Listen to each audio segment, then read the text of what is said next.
এই যে পুরো পার্কটা যেটা আপনারা ঘুরে দেখছেন বা পার্কে যে ভিডিওটা আপনারা দেখলেন, সেখানে কিন্তু প্রতিটা জায়গায় গৌতম বুদ্ধের বিভিন্ন গুরুত্বপূর্ণ বাণীগুলো, সেই বাণীগুলোই কিন্তু এই পুরো পার্ক জুড়ে আছে। যদি বুদ্ধ পার্কে আপনারা আসেন 2-3 ঘন্টা সময় অবশ্যই নিয়ে আসবেন, এটা আমার রিকোয়েস্ট রইল। না হলে কিন্তু এই পার্কের সৌন্দর্য, এই পার্কের গুরুত্ব এবং মাহাত্ম্য আপনারা বুঝবেন না। আর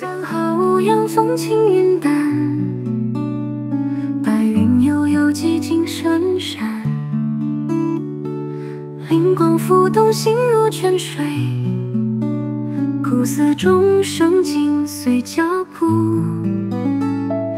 竹林深处高僧诵经，月影婆娑，烛影摇曳，心随境乐，万物归一，禅意无边，自然高兴。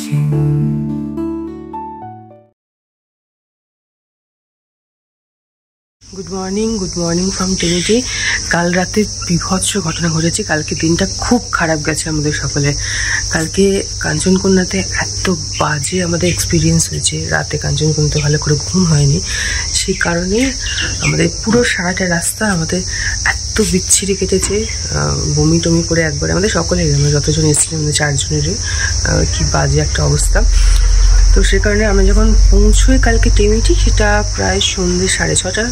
আমরা 4 ধাম করে, 4 ধামটাই শুধু কমপ্লিট করতে পেরেছি, করে টেমিটি পৌঁছোই। অ্যান্ড দেন আমরা পৌঁছোই এই সারিকা হোমস্টেতে।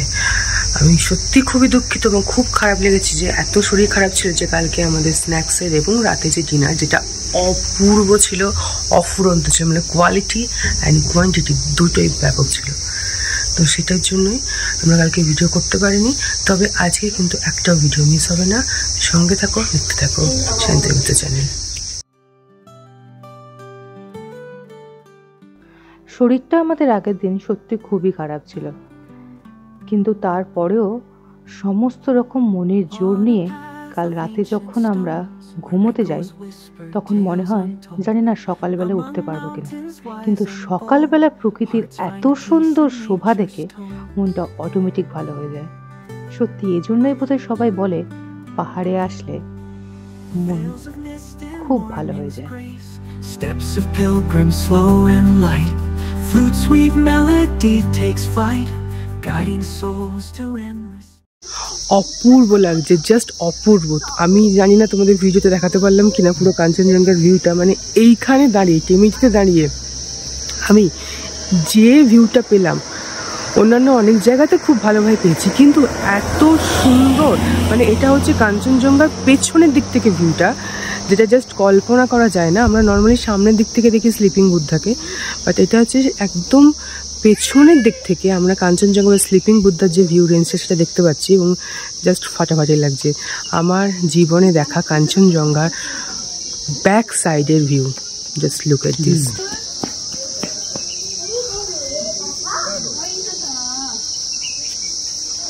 ওয়াও,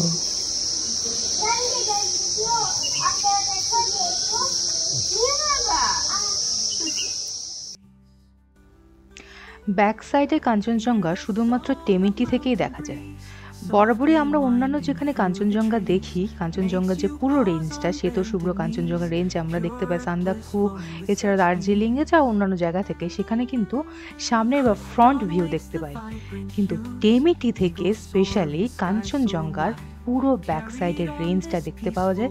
এবং সকালবেলা ঘুম চোখে যখন প্রথম আমি সেটা আবিষ্কার করি, আমি নিজেই অবাক হয়ে যাই। আমার সমস্ত মন খারাপ, শরীর খারাপ সব উধাও হয়ে যায়। তাই সেই কারণে অবশ্যই কিন্তু জীবনে একবার হলেও টেমিটিতে আসতেই হবে। কালকে হয়তো তোমাদেরকে ঠিক করে দেখাতে পারিনি, যেহেতু কালকে একটুখানি বিকেল হয়ে গেছিলো, আর কালকে খুব একটা বেশি সময় ছিল না। শরীর খারাপ ছিল সেটা তো অবশ্যই, কিন্তু যেটা সব ছিল সেটা হচ্ছে কাল সময় ছিল না ঠিক মতন যে চেরি ব্লসম দেখার। আমরা কিন্তু যে সময়টা এসেছি এটা কিন্তু চেরি ব্লসমের টাইম, অর্থাৎ দিকে দিকে যত চেরি গাছ আছে সেই চেরি গাছে শুধু চেরি ফুলে ভর্তি, আর দেখতে এত অপূর্ব লাগছে, এত অপূর্ব লাগছে। যারা এই টেমিটিতে আসবে তারা কিন্তু মনে করে নভেম্বরে, অর্থাৎ ঠিক কখন বলবো, বাংলার যে সময়টা আছে সেটা হচ্ছে কার্তিক মাসের, অর্থাৎ কালী পুজো দিওয়ালির ঠিক পরপরই ছট পুজো হচ্ছে, জগদ্ধাত্রী পুজো হচ্ছে আমাদের ওখানে। সেই সময়টা এখানে আসবে। যারা আসতে চাইবে বা যারা আসতে পারবে তারা কিন্তু অপূর্ব চেরি ব্লসম দেখবে। আর আমি এখন আস্তে আস্তে হেঁটে যাচ্ছি টেমির রাস্তা দিয়ে, আর আমার চোখের সামনে যেটা খুলে এসে দাঁড়িয়েছে সেটা হচ্ছে এখানে টেমি টি গার্ডেন। অপূর্ব টেমি টি গার্ডেন, মানে আমি যে সামনে লিখেছি না যে পৃথিবীর সেরা সুন্দর চা বাগান, আমি অনেক চা বাগান দেখেছি আমার লাইফে, মানে এতগুলো বছরে। আমি দার্জিলিংয়ের দেখেছি, আমি হচ্ছে আসামের দেখেছি, এবং এছাড়া আরও বিভিন্ন জায়গাতে আমি ছবিতে দেখেছি, মানে ফিজিক্যালি আমি এগুলোতে দেখেছি। বাট আমার দেখা সেরা এবং সুন্দর চা বাগান যদি বলো সেটা হচ্ছে টেমিটি, সিকিমের এই টেমিটি গার্ডেন। তো চলো আমি যখন দেখছি তোমাদেরকে সঙ্গে নিয়ে একটুখানি সামনে দেখাই যে আমি এখন চোখের সামনে কি দেখতে পাচ্ছি। মাঝে মাঝে হাই রোডে গাড়ি আসছে, এই যে রাস্তাটা যেটা আমার পেছনে চলে গেল গাড়িটা, এটা কিন্তু সোজা যাচ্ছে ওপাশে যে পাহাড় আছে ওই পাহাড়ে গ্যাংটকে। চলো তোমাদেরকে আজকে টেমিটি দৃশ্যটা দেখাই। Shadows play, sun and sky compose ballet. Mountains keep the fears at bay. Life is bright in every way.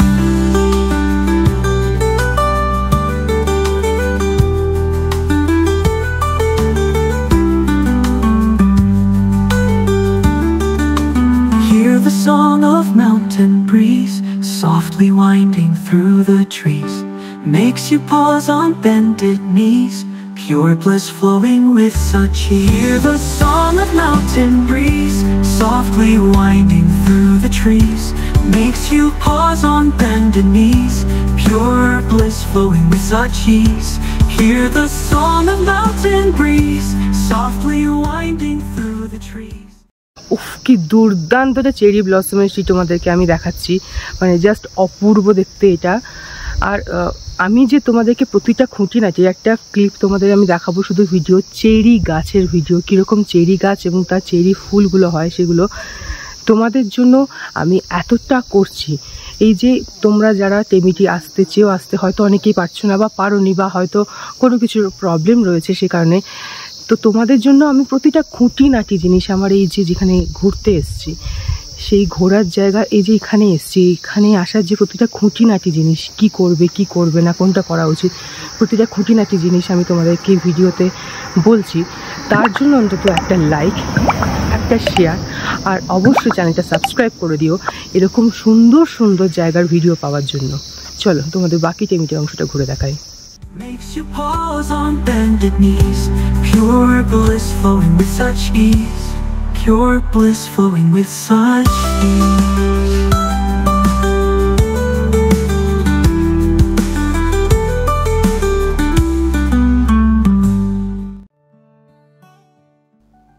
চলো এবার তোমাদের ধীরে ধীরে আমাদের এই হোমস্টে, সারিকা হোমস্টে তোমাদের নিয়ে যাই। ওই দেখতে পাচ্ছ এখানে যে রুমগুলো রয়েছে, এই প্রতিটা রুমেই।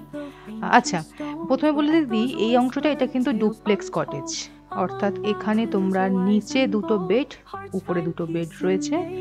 আর ডুপ্লেক্স কটেজে অলরেডি তখন বোর্ডার ছিল, সেই কারণে আমি ভেতরটা ঢুকতে পারিনি। আমি যে সময় গেছিলাম পিক সিজন না হলেও তখন কিন্তু বেশ ভালো রকমই ভিড়ই ছিল। এইটা হচ্ছে সান্ধ্যকালীন আড্ডার জায়গা। তো যারা ডুপ্লেক্স কটেজে থাকবে তারা কিন্তু এখানে ডিনার, স্ন্যাক্স, লাঞ্চ সমস্ত কিছু করবে। আর রাত্রিবেলা অপূর্ব লাগে, এটা মায়াবী একটা আলো দিয়ে ওটা এত সুন্দর সাজিয়ে রেখেছে যে সন্ধ্যাবেলায় সারাক্ষণ বসে, মানে সারা রাত বসে থাকা যায় এখানে যদি অ্যালাউ করে। আর এই হচ্ছে ডুপ্লেক্স কটেজটা বলছিলাম, নিচে দুটো বেড, উপরে দুটো বেড। হ্যাঁ, এটা ডুপ্লেক্সই, এই একদম একতলায় থাকা যায় না, দুতলায় তিনতলায় থাকা যায়। আচ্ছা, ধীরে ধীরে এবার চলে এসেছি আমরা যেখানে থাকি, এই সিঁড়ি দিয়ে উঠছি। আচ্ছা, তার আগে এইটা হচ্ছে আমাদের ডিনার বার, আমরা যেখানে ডিনার করেছিলাম কাল রাতে, সেইটাই এখানে আমরা কাল রাতে বসে ডিনার করেছিলাম। কাল সারা রাত এগুলো আমরা কিছু দেখতে পারিনি, বুঝতেও পারিনি কাল সন্ধ্যাবেলায়, কিন্তু আজ সকালবেলা কিন্তু সত্যি অপূর্ব লাগছিল। একটু পরে আমরা ব্রেকফাস্ট করব। চা সকলে খাওয়া হয়ে গেছে, আমার হয়নি, কারণ আমি তখন সকালবেলা ঘুরতে বেরিয়েছিলাম এবং সারা টেমিটিটা প্রায় পুরোটাই গ্রামটাম ঘুরে নিয়েছিলাম। সব কিছু তো ভিডিওতে দেখানো সম্ভব নয়, অনেক কিছু সম্ভব নয়, এত কিছু একটা ভিডিওতে বিশাল বড় ভিডিও হয়ে যাবে, যদিও জানি না এটা হয়তো অনেকটা বড়ই ভিডিও হবে। চলো, এই রয়েছে আমাদের দুটো রুম পাশাপাশি রয়েছে। তো একটা রুম আমি খুলে দেখাচ্ছি, রুমটা, যেখানে হচ্ছে আমরা যেটা দেখেছিলাম। এটা সামনে বেঞ্চ, এটাও অতটা লাগেনি। আচ্ছা, প্রথমে আমাদের দিয়েছিল একটা গরম ফ্ল্যাক্স আর একটা নর্মাল জলের বোতল, আর নিচে রয়েছে টেবিল, শু টেবিল এটা, ঠিক আছে। পাশে এটা রয়েছে ওয়ান সিঙ্গেল বেড, পাশে পাশে ডাবল বেড, আর মাঝখানে ওটা কেটেলটাও কিন্তু আমাদের দেওয়া হয়ে মানে আমাদের দিয়েছে, মানে হোটেল থেকে প্রোভাইড করেছে। এটা ডাবল বেড। আর এখানে হচ্ছে নেপালিদের একটা বসার জায়গা, ওটাও আমরা বেড হিসাবে ইউজ করেছি, যদিও জামা কাপড় ছড়িয়ে ছিটে যা হয় আর কি সেরকম এটা রয়েছে। ওটা 3-4 মানুষ অনায়াসে থাকতে পারবে একটা রুমে। একটা আয়না রয়েছে, দেখতেই পাচ্ছ এখানে। সঙ্গে এখানে একটা ওয়ার্ড্রব রয়েছে, জিনিসপত্র অলরেডি আমরা এসে ঝুলিয়ে ফুলিয়ে দিয়েছি। নিচে আরও তাক আছে, তোমরা সেটাও ব্যবহার করতে পারো। এপাশে ওয়াশরুম, ওয়েস্টার্ন কোমোড, গিজার রয়েছে, অবভিয়াসলি ঠান্ডার জায়গা। এবং তার সাথে এখানে কিন্তু তোমার আয়না রয়েছে, অর্থাৎ সমস্ত অ্যামেনিটিস। এই হ্যান্ড ওয়াশটাও আমাদের দেওয়া হয়েছিল। তো মোটামুটি সমস্ত অ্যামেনিটিস এখানে রয়েছে, তো অসুবিধা সেরকম খুব একটা হবে না। হোমস্টের আতিথেয়তা খুবই ভালো, আমার তো খুব ভালো লেগেছে। দেখতেই পাচ্ছ সব কিছু এখানে রয়েছে। চলে এলাম, ব্রেকফাস্টের মধ্যে কী আছে সেটা তোমাদের এক্ষুনি আমি দেখিয়ে দিচ্ছি। Just look. চা আমার খাওয়া হয়নি, তাই এই মুহূর্তে আমি চাটা খেয়ে দিয়েছি আমাদের। আর ম্যাগি, একজনের এটা ম্যাগি দিয়েছে, মানে এই ম্যাগিটা 4 জনে ভাগ করে খাওয়া যায়, কি তারও বেশি, সেটা একজনের পোর্শনে এতটা দিয়েছে, ঠিক আছে। আমি এতটা মানে খেতে পারিও নি। আর ডিম দিয়েছিল সবাইকে, সেটাও কিন্তু ওই দুটো করে দিচ্ছিল। মানে খাবারে অফুরন্ত, প্রচুর খাবার দিয়েছিল। ওরে বাবা, কতটা ম্যাগি দিয়েছে! এতটা ম্যাগি আমি একা শেষ করতে পারবো? আমি নিজেও জানতাম না। আমি ভেবেছিলাম কি যে সবার জন্য বোধহয়, মানে 4 জনের জন্য 1 প্লেট ম্যাগি। এই তো মানে আমার একার, আমি একা খেতে পারবো কিনা নিজেও জানি না। চলো এবার আমরা ধীরে ধীরে বেরিয়ে পড়ি আজকে যা যা সাইট সিইং আছে সেগুলো করার জন্য। ওই দেখতে পেলে কিছুক্ষণ আগে একটা সাদা রঙের গাড়ি দাঁড়িয়েছিল, ওটাই হচ্ছে আমাদের গাড়ি। আর আমার গাড়িতে বসে পড়েছি, এবার আমরা চলছি। হ্যাঁ, এবার অনেকে বলবে যে সারিকা হোমস্টে বা তোমরা যেখানে ছিলে তার তো একটা কন্ট্যাক্ট নাম্বার দিতেই পারতে স্ক্রিনে।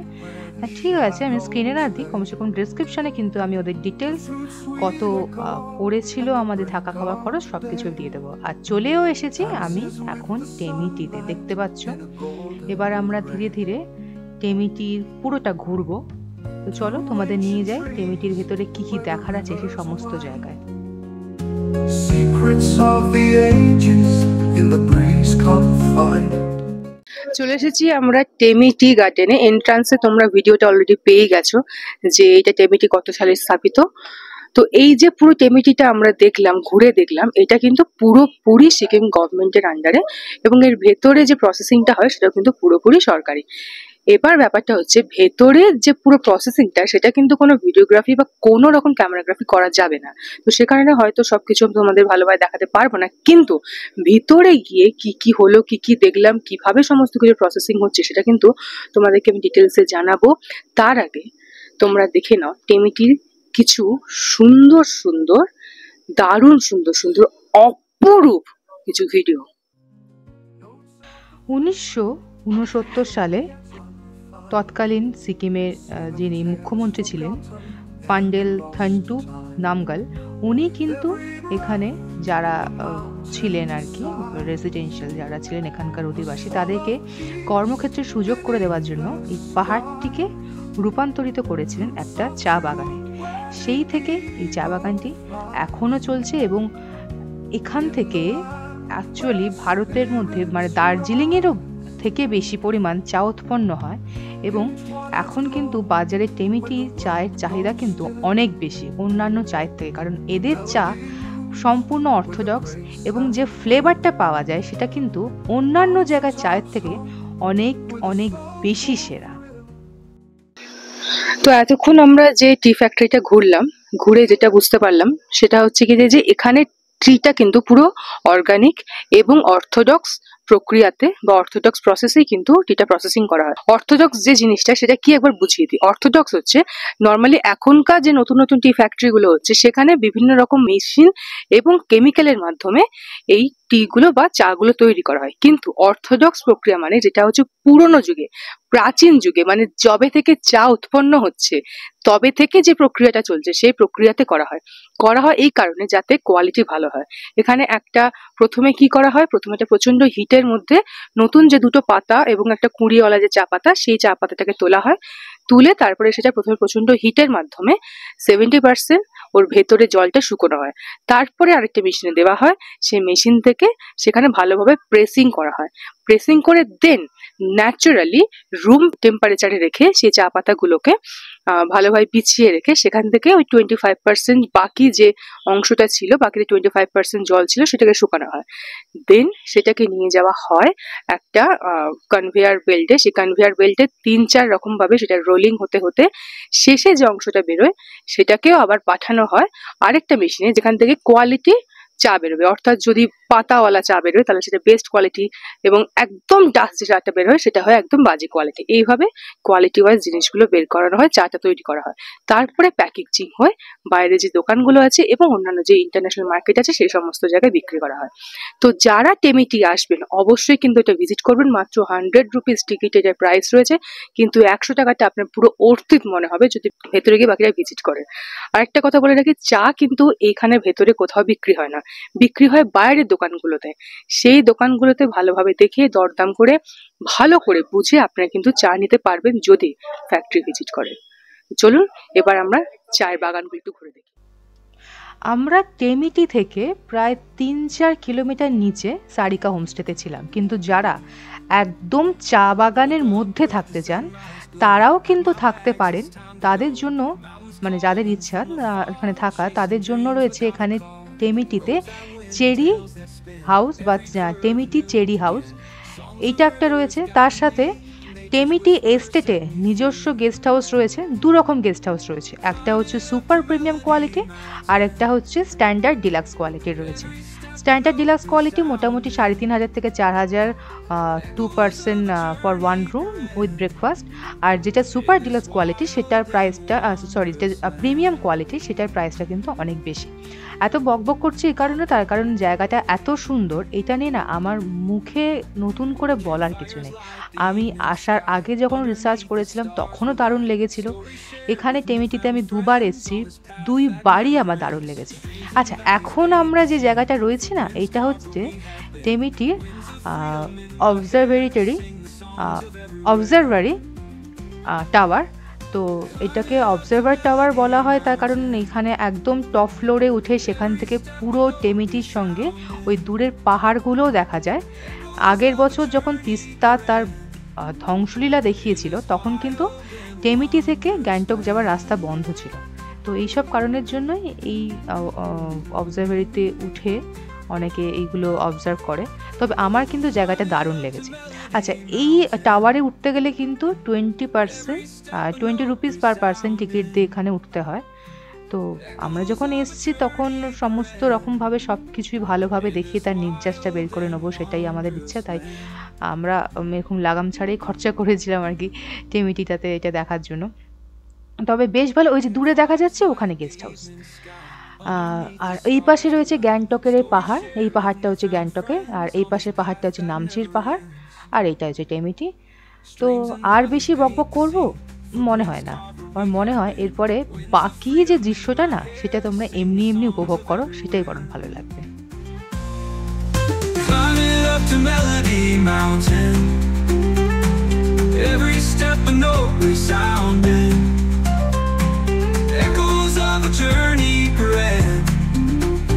In this wild and wondrous land,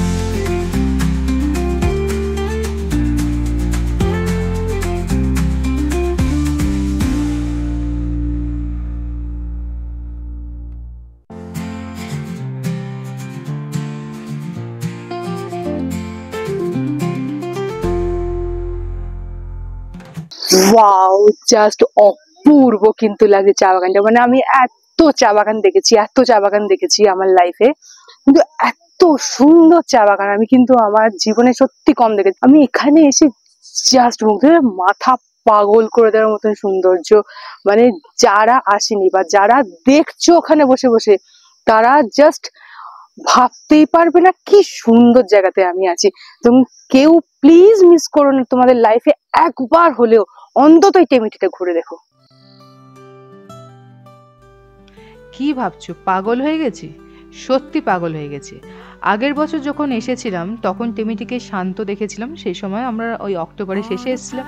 এই বছরে যাই প্রায় নভেম্বরের শেষের দিকে, আর তখনও টেমিটিকে এত সুন্দর এত অপরূপা দেখে, এত নয়নাভিরাম দৃশ্য দেখে আমি না সত্যি পাগল হয়ে গেছিলাম। আমি প্রচুর চা বাগান দেখেছি, সত্যি বলেছি, প্রচুর চা বাগান দেখেছি, ছবিতে দেখেছি, ভিডিওতে দেখেছি, সামনে থেকে তো দেখেছি, কিন্তু এত অপরূপ চা বাগান। আর সবচেয়ে বেশি যেটা ভালো লাগছিল কি জানো, দূরে কাঞ্চনজঙ্ঘা, নিচে সবুজ গালিচা পাতার মতন চা বাগান, এবং দূরে দেখা যাচ্ছে হালকা গোলাপি রঙের চেরি ব্লসম। মানে এই যে দৃশ্য, এটা না বলে ঠিক বোঝানো যাবে না। এটা যারা সামনে আসবে, যারা আসবে, যারা এই সময়তে আসবে, তারাই একমাত্র দেখতে পারবে, তারা উপভোগ করতে পারবে। আর যারা আসেনি, তোমাদের জন্য রইল এই ভিডিওটা। Eagles soar in sky so wide, carried on this peaceful ride. Hearts embrace the world's cues, dreams that carve their ancient course, stories old in each ripple, hands worn yet hearts so simple, embrace nature's mighty force. পুরো পাহাড় জুড়ে যদিও চা বাগানে ভর্তি, কিন্তু দর্শকদের জন্য, ভিজিটার্সদের জন্য শুধুমাত্র দুটো পার্ট খোলা। নিচের পার্টটাই ছিলাম, এবারে উপরে পার্টটা যেখানে আই লাভ টেমি লেখা আছে, এখানেও কিন্তু ঢুকতে গেলে আমাদের কাছে, অর্থাৎ পর্যটকদের কাছে কিন্তু 30 টাকা করে এন্ট্রি ফি লাগে। আর এই বাইরের দোকানগুলো আছে, এখান থেকে আমরা তখন চা কিনেছিলাম। চা প্রায় বিভিন্ন রকম আছে, 600 টাকা, 800 টাকা, 150 টাকা কিলো। আমরা বিভিন্ন ধরনের চা কিনেছি, তার সাথে সাথে আমরা কিন্তু চা টেস্টও করেছি। সঙ্গে আরও একটা জিনিস টেস্ট করেছি যেটাকে বলে সেল রুটি, কিন্তু দুর্ভাগ্যবশত টাইম কম থাকার কারণে সেটার ভিডিও কিন্তু ওঠেনি। তবে চায়ের টেস্ট কিন্তু দারুণ ছিল, খেয়ে অবশ্যই দেখো।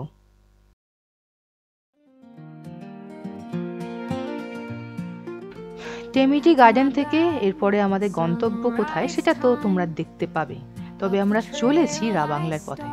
টেমিটি গার্ডেন তোমার খোলা থাকে সকাল থেকে সন্ধে, যতক্ষণ সূর্যালোক থাকবে ততক্ষণ, ধরে নাও 5টা 5:30, যতদূর আমরা শুনেছিলাম 7টা অবধি খোলা। তবে সেটা গ্রীষ্মকাল না শীতকালে সেটা কিন্তু জানা নেই। যাই হোক, ভিডিওটা কেমন লাগছে, পাহাড় কি মন জয় করেছে? ভিডিওটা সত্যি ভালো লেগে থাকলে এটা লাইক করে দিও প্লিজ, আর যদি খারাপ লেগে থাকে এটা কমেন্ট করে দিও, আর যদি খুব ভালো লেগে থাকে তাহলে কিন্তু শেয়ার করে দিও, আর যদি চ্যানেলে নতুন হয় তো সাবস্ক্রাইব করে দিও প্লিজ।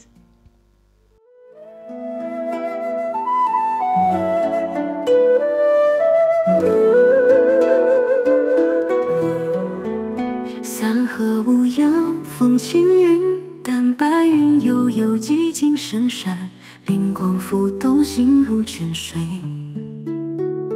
古寺钟声紧随脚步，骨随脚步，紧随脚步。 কুকুরটি ছিল গৃহহীন, পথে ঘাটেই ছিল তার বাস। জাতকের এই কাহিনী থেকে জানা যায় একবার বুদ্ধদেবের এরকম জন্ম হয়েছিল, কিন্তু নেতৃত্ব দেওয়ার চারিত্রিক বৈশিষ্ট্য ছিল কুকুরটির। এই চরিত্র গুণেই সে একদিন রাস্তার সব কুকুরদের নেতা হয়ে যায়। কোনো একটি ঘটনার জন্য রাজার বিষ নজরে পড়েছিল রাস্তার কুকুরগুলোর ওপর, আর তাদের বাঁচানোর দায়িত্ব কুকুরদের দলনেতা নিজের কাঁধে তুলে নিয়েছিল। কি ভাবছো, কিসের গল্প বলছি? ওই যে একটা গল্প শুনলে না, কথা শুনলে না, বুদ্ধদেব এবং জাতক, ঠিকই ধরেছ। এই দেওয়াল জুড়ে যেমন জাতকের চিত্র অঙ্কন করা আছে, তেমনি রাবাংলার এই বুদ্ধ পার্কের পুরোটাই কিন্তু জাতকের গল্পের থিমের উপর নির্ভর। এই পার্কে ঢুকতে গেলে 80 টাকা প্রতিজন টিকিটের ভাড়া, এবং ফরেনারদের জন্য সেটার প্রাইসটা অনেক বেশি। আর খোলা কখন বন্ধ কখন সেটা একটুখানি পজ করে দেখে নিও তো, খুব সুন্দর ঘড়ির মধ্যে দেওয়া। ওই যে দেখতে পাচ্ছ তথাগত বুদ্ধের একটা মূর্তি, বিশাল বড় উঁচু এই মূর্তিটা। আজকে তোমাদের বলবো এই বুদ্ধ পার্কে নিয়ে যে জাতকের কাহিনীগুলো, সেটা ছোট্ট ছোট্ট কিছু গল্প। 2006 সালে শুরু হয়ে 2013 সালের মধ্যে এই পার্কটি নির্মিত হয়। এটির প্রধান আকর্ষণ হিসাবে গৌতম বুদ্ধের 2550তম জন্মবার্ষিকী উপলক্ষে বুদ্ধদেবের 130 ফুট উঁচু বুদ্ধ মূর্তি রয়েছে। প্রায় 60 টন তামা দিয়ে এই মূর্তিটা নির্মাণ। এই মূর্তিটি উদ্বোধন করেছিলেন 14তম দলাই লামা 25শে মার্চ 2013 সালে। এই যে পার্কটা, এই পার্কটা কিন্তু পুরোটাই গৌতম বুদ্ধের জীবন জন্ম কাহিনী পুরোপুরি সেই থিমের উপর নির্ভর করছে, এবং আসলে কিন্তু তোমাদের সত্যি ভালো লাগবে। এই যে বুদ্ধ পার্কটা, এটা কিন্তু শুধুমাত্র বুদ্ধ পার্ক বলে না, এখানে কিন্তু গৌতম বুদ্ধের জীবনীও ভেতরে রয়েছে, গৌতম বুদ্ধের জীবনী এবং গৌতম বুদ্ধের বাণী ও জাতকের বিভিন্ন কাহিনী। এই যে পুরো পার্কটা যেটা আপনারা ঘুরে দেখছেন বা পার্কে যে ভিডিওটা আপনারা দেখলেন, সেখানে কিন্তু প্রতিটা জায়গায় গৌতম বুদ্ধের বিভিন্ন গুরুত্বপূর্ণ বাণীগুলো বা যেগুলো ত্রিপিটকে লেখা আছে, ত্রিপিটক মানে বৌদ্ধ ধর্মাবলম্বী যারা, তাদের যে হোলি বুক, সেই ত্রিপিটকে কিন্তু লেখা আছে যে বাণীগুলো, সেই বাণীগুলোই কিন্তু এই পুরো পার্ক জুড়ে আছে। যেমন এখানে একটা আপনি দেখুন, ভালো করে দেখুন, এখানে একটা কিন্তু এরকমই একটা জিনিস লেখা আছে। তো এরকম বাণী পুরো সারা পার্ক জুড়েই রয়েছে। যদি আপনারা এই বুদ্ধ পার্কে আসেন, খুব মনোযোগ দিয়ে হাতে সময় নিয়ে আসবেন, যাতে মিনিমাম 2-3 ঘন্টা আপনারা পুরো পার্কটা ঘোরেন, সমস্ত জিনিস ভালো করে দেখেন। এবং এখানে কিন্তু শুধু বৌদ্ধ মন্দির নয়, সঙ্গে একটা কিন্তু মহাদেবের মন্দিরও আছে। দেখুন ওখানে একটা মহাদেবের মন্দিরও আছে, আমরা ধীরে ধীরে সেদিকেও যাব। যদি বৌদ্ধ পার্কে আপনারা আসেন, 2-3 ঘন্টা সময় অবশ্যই নিয়ে আসবেন, এটা আমার রিকোয়েস্ট রইল। না হলে কিন্তু এই পার্কের সৌন্দর্য, এই পার্কের গুরুত্ব এবং মাহাত্ম্য আপনারা বুঝবেন না। আরেকটা কথা, এই পার্কটার নাম কিন্তু তথাগত স্থল বা তথাগত স্থল। গৌতম বুদ্ধের এখানে তথাগত রূপ আপনারা দেখতে পাচ্ছেন, সেই রূপে উনি অধিষ্ঠান করছেন, অর্থাৎ যেই রূপে উনি নিজে বৌদ্ধত্ব প্রাপ্ত হয়েছিলেন, সেই রূপেই কিন্তু উনি এখানে রয়েছেন। অর্থাৎ যখন উনি জ্ঞান লাভ করলেন বহু তপস্যার পর, সেই জ্ঞানটা উনি যেটা পেয়েছিলেন, সেটাই কিন্তু এই পুরো পার্কের মধ্যে বিভিন্ন ভাবে দেখানো হয়েছে। চলুন আমরা বাকি পুরো পার্কটা ঘুরে দেখি। টেমিটি গার্ডেন থেকে মাত্র 21 কিলোমিটার দূরে অবস্থিত এই রাবাংলার বুদ্ধ পার্ক। এছাড়াও অন্যান্য জায়গা থেকে, যেমন শিলিগুড়ি থেকে 73 কিলোমিটার এবং গ্যাংটক থেকে 85 কিলোমিটার দূরত্বে অবস্থিত এই রাবাংলার বুদ্ধ পার্কটা। পার্কের ভেতরে যে প্রধান যে মন্দিরটা, অর্থাৎ তথাগত স্থলের যে নিচের অংশটা, যেখান দিয়ে ওনার ভেতরে অর্থাৎ ভেতরে প্রবেশ করা যায়, মূর্তির ভেতরে প্রবেশ করা যায়, তার চারপাশটা কিন্তু খুব সুন্দরভাবে সাজানো।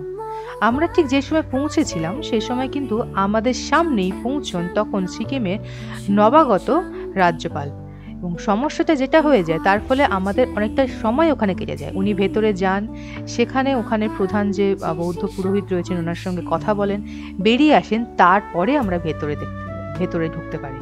তো যাই হোক, ততক্ষণ আমরা এই পুরো যে পার্কটা রয়েছে তার ভিডিওটা করতে থাকলাম।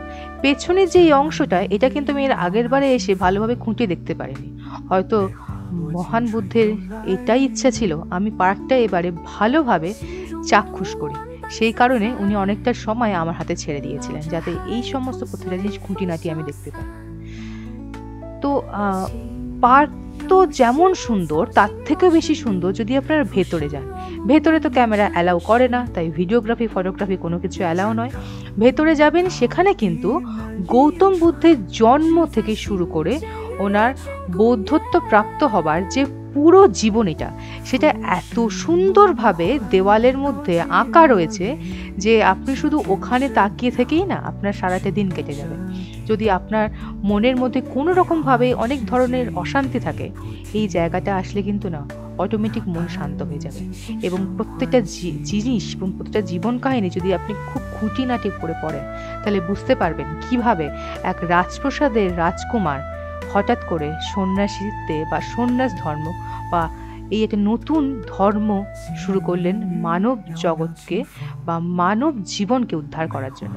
আর এই যে দেখতে পাচ্ছেন ধীরে ধীরে আমরা এখন প্রবেশ করছি, এটা হচ্ছে বৌদ্ধ পার্কে থাকা অন্যতম এক শিবলিঙ্গ বা শিব ঠাকুরের মন্দিরে। এই মন্দিরে আমরা যাই, প্রণাম করি এবং ভগবানের কাছে একটাই প্রার্থনা করি, সবাই যাতে ভালো থাকে।